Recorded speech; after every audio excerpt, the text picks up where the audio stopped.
నమస్తే, నేను Maruthi Ram. One voice న్యూస్కు స్వాగతం. సిద్దిపేట జిల్లా గజ్వేల్లో గల ఎమ్మెల్యే క్యాంపు కార్యాలయంలో బీఆర్ఎస్ పార్టీ గజ్వేల్ నియోజకవర్గ ఇన్ఛార్జ్ వంటేరు ప్రతాప్ రెడ్డి విలేకరుల సమావేశం నిర్వహించారు. ఈ సమావేశంలో ఆయన మాట్లాడుతూ మాజీ మంత్రి తన్నీరు హరీష్ రావుపై రేవంత్ రెడ్డి సర్కార్ కేసులు పెట్టడాన్ని తీవ్రంగా ఖండించారు. కాంగ్రెస్ ప్రభుత్వం అబద్ధాల పునాదుల మీద ఏర్పడిందన్నారు. సంవత్సరం గడుస్తున్నా ఏ ఒక్క హామీని కూడా అమలు చేయలేదన్నారు. రేవంత్ రెడ్డి సర్కార్ ప్రజలకు చేస్తున్న మోసాలను ప్రతి క్షణం ప్రజలకు తెలుపుతున్న ప్రజా నాయకుడు మాజీ మంత్రి తన్నీరు హరీష్ రావుపై కక్షపూరితంగా కుట్రపూరితంగా కాంగ్రెస్ ప్రభుత్వం కేసులు పెడుతోందన్నారు. ఎన్ని కేసులు పెట్టినా ఎన్ని ఎఫ్ఐఆర్లు బుక్ చేయించినా కాంగ్రెస్ ప్రభుత్వం చేస్తున్న మోసాలను ప్రజలకు తెలియజేస్తామన్నారు. ప్రజలకు ఇచ్చిన 6 గ్యారంటీల అమలుకై అడుగడుగునా ప్రశ్నిస్తూ కాంగ్రెస్ ప్రభుత్వం రేవంత్ రెడ్డి మెడలు వంచేదాకా పోరాడతామని వంటేరు ప్రతాప్ రెడ్డి స్పష్టం చేశారు.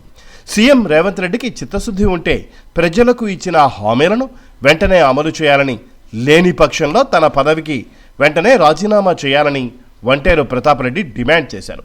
ఈ కార్యక్రమంలో Gajwel municipal chairman NC Rajamouli, మండల పార్టీ అధ్యక్షులు బండే మధు, పట్టణాధ్యక్షులు నవాజ్ మీరా, గజ్వేల్ మాజీ ZPTC పంగా Mallesham, vice chairman Zakiuddin, సర్పంచ్లు దయాకర్ రెడ్డి, శ్రీనివాస్ రెడ్డి, కౌన్సిలర్లు బొగ్గుల చందు, మరికంటి కనకయ్య, నాయకులు శ్రీనివాస్, ఉమర్ అహ్మద్, స్వామి, చారి, కటిక శ్రీనివాస్, టీఆర్ఎస్ పార్టీ నాయకులు, కార్యకర్తలు తదితరులు పాల్గొన్నారు.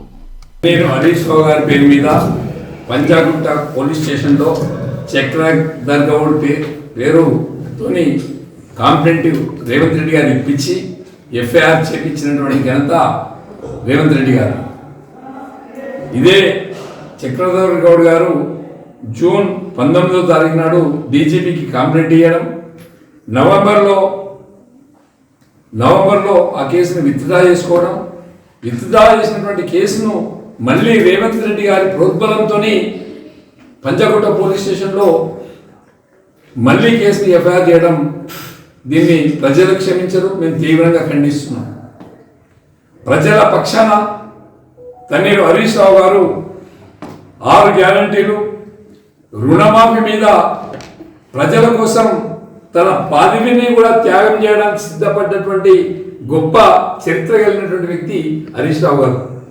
అలాంటి వ్యక్తి మీద చేతగాని దద్దమ్మ, నోటికి తీటెక్కువైనటువంటి ముఖ్యమంత్రి ఒక ప్రజానాయకుడి మీద, ఒక ఉద్యమకారుడి మీద ప్రజల పక్షాన ఈ ప్రభుత్వాన్ని నిలదీస్తున్నందుకు హరీష్ రావు గారి మీద కేసులు పెట్టడం మేము తీవ్రంగా ఖండిస్తున్నాం. హరీష్ రావు గారి మీద ఉద్యమ కాలంలో ఇలాంటి 100ల కేసులు అయినాయి, అయినా జంకలే. ఆ రోజు కాంగ్రెస్ ప్రభుత్వం అధికారంలో ఉండి 100ల కేసులు పెట్టినా కూడా జంకకుండా వనకకుండా తెలంగాణ కోసం పోరాటం చేసి కేసీఆర్ గారి సారథ్యంలో కేసీఆర్ గారికి కురిచే వాటంలో ఉండి తెలంగాణ సాధించినటువంటి చరిత్ర హరీష్ రావు గారిది, టీఆర్ఎస్ది, కేసీఆర్ గారిది. అలాంటి గొప్ప నాయకుల మీద చరిత్రహీనుడైనటువంటి నీవు, ఓటు నోటి కేసులో దొంగమైన నీవు ఈరోజు ఒక గొప్ప నాయకుడి మీద కేసు పెట్టి పబ్బం గడుపుకోవాలనుకుంటున్నావు. నీకు చేతనైతే అభివృద్ధి, నువ్వు అధికారంలోకి వచ్చి 100 కోట్లు 1,00,000 కోట్లు అప్పు తీసుకొచ్చినావు. నువ్వు అధికారంలోకి వచ్చిన సంవత్సర కాలంలో 1,00,000 కోట్లు అప్పు తెచ్చినావు. చెప్పుకోవడానికి సిగ్గుపడుతున్నారు ప్రజలు. కనీసం ఒక కొత్త స్కీమ్ లేదు, ఒక కొత్త ప్రాజెక్టు లేదు.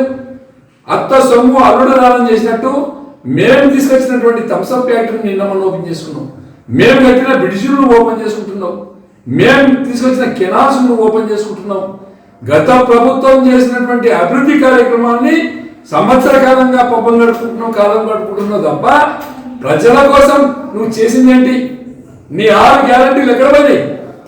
నువ్వు రుణమాఫీ కనుక చేస్తే 49,000 కోట్ల రూపాయలు రుణమాఫీ కావాలి.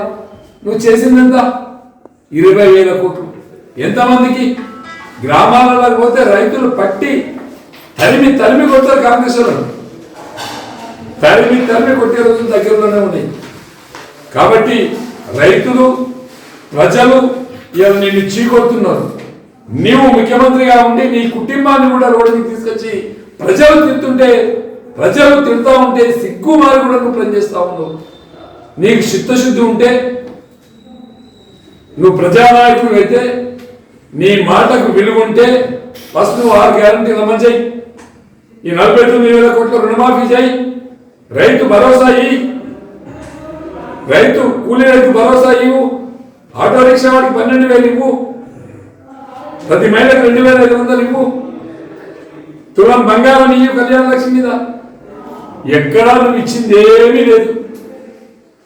నీ నోటికి తీటెక్కువై నీ నోటి తీటతోని ఇటు కేటీఆర్నో హరీష్ రావునో కేసీఆర్ మీదనో కేసులు పెట్టే ప్రయత్నం చేస్తా ఉన్నావు. 50,000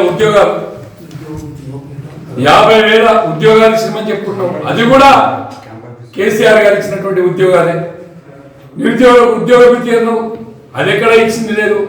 ఇట్లా తెలంగాణ ప్రజల్ని వంచి తెలంగాణ ప్రజల్ని మోసం చేసినటువంటి చరిత్ర నీది. నేను ఏది ఏమైనప్పుడు కూడా హరీష్ రావు గారి మీద పెట్టినటువంటి కేసులు వెంటనే విత్డ్రా చేసుకోవాలి. లేకుంటే గ్రామాలకు మీరు రండి, మీరు ఇచ్చిన హామీల మీద నిలదీస్తాం. ప్రజల ఊరు పొలిమేరదారులకు